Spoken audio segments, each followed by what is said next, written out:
I just started creating through my struggle. I didn't go to school. I didn't expect to be where I'm at. I just started creating because of, the challenges and stuff I was faced with as a child. All right, so you're a friend to the show. Like this is not your first time on with me. Well, on IG Live, yeah. But so, the last time we were in front of a camera, I asked you what your name was, and you told me your official name was what? My real name? Yes. Giovanna. Kurt, come on, you're starting already. No, but All right, we never got through that question. So okay. How did you become Monica? Now, before you finish, will you be able to finish? Yes, I will be able to, because I got over that hump already. We had that. So caught me by surprise, so I can handle it.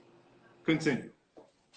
So how Monica came about was, once again, my story. I was adopted at the age of 2. So, Kurt, hold on, I don't know. it was coming down. All right, I got it. I was adopted at the age of 2. So with me being adopted, before my mom took me in, I was in like another home, and that home, it was an accent that they had, that my sister and I, that we had picked up on. So, when my mom adopted me, when they took us to the house, she was asking me like, "What's your name?" And I'm trying to say Giovanna, but she like, "What?" And I'm like, Giovanna. And then she like, Monica, and I'm like, no. So when she looked at the spelling of my name, and if you look at it, it's like, what? So she like, what? She's like, you know what, girl? We calling you Monica. And ever since then, since I was 2, everyone just called me Monica. And the reason why I chose Monica, like Monica's Thrift Revamp instead of Giovanna, is because Monica was the young girl that went through the struggle. Monica, she was the one that that created the vision. So I didn't want to take away from that name, because that name made me like who I am.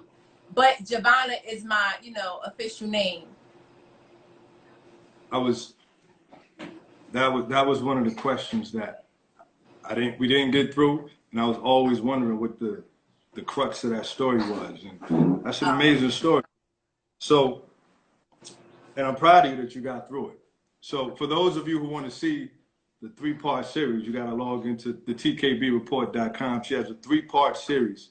See, that's what you should have put. Remember when I asked you, like, what do you put on at the bottom to so they could know where to go, or like, you could have probably put your but don't do it now, because you don't want nothing messing up. Well, listen. This is my first time on live, just like it's your first time, and I think anybody who's viewing can tell it is both our first time, because we didn't know what the hell was going on for at least 15 minutes. So we can figure all that.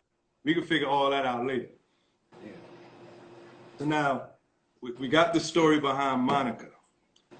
What is the story behind the name Revampd? Revampd. Well, basically, what people see is more so the clothing.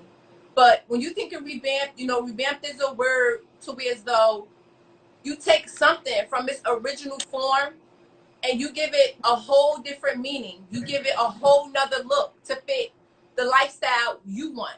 So when you revamp, you can revamp your clothes. Me, I decided to revamp clothing. Gradually, I'm revamping my life.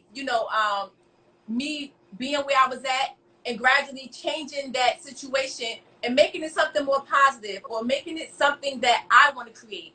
So basically, that's where the word revamp came from. I just always enjoy giving things like a different look, giving it something more meaningful.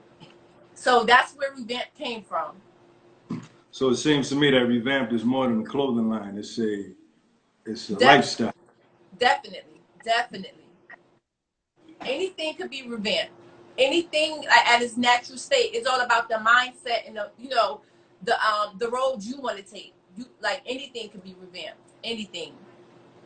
All right, so I just want to shout out. I see Tiffany Haddish is checking in. Tiffany Haddish is here. Taraji P. Henson is checking in with us. Shout out to,